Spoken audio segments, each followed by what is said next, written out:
Oxyreduct est une solution innovante dans le sens où c'est le premier système de prévention de l'incendie. Aujourd'hui, les systèmes sont cantonnés plus dans le rôle de la protection.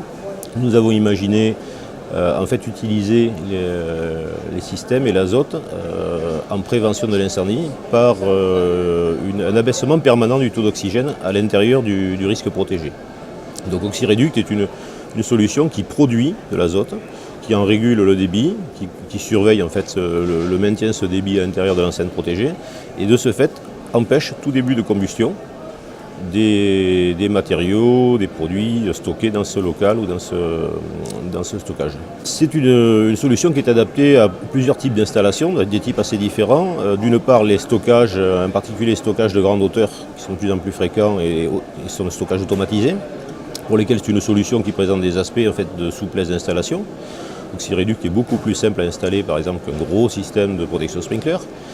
L'autre grand domaine, c'est le domaine des data centers, plateformes informatiques, télécommunications, pour lesquelles un arrêt d'exploitation est extrêmement coûteux suite à un début d'incendie et un processus d'extinction automatique classique, on va dire.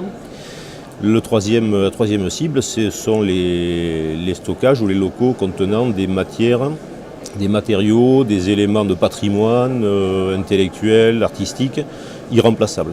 Et pour lesquels donc, le moindre début de combustion va détruire une partie de ces patrimoines. Donc dans ces cas-là, Oxyreduct présente une garantie en fait, de pérennité d'archives anciennes, d'œuvres d'art.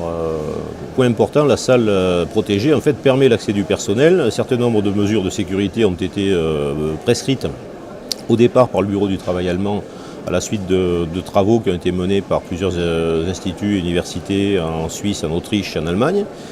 Ça a été transcrit d'ailleurs dans les textes allemands.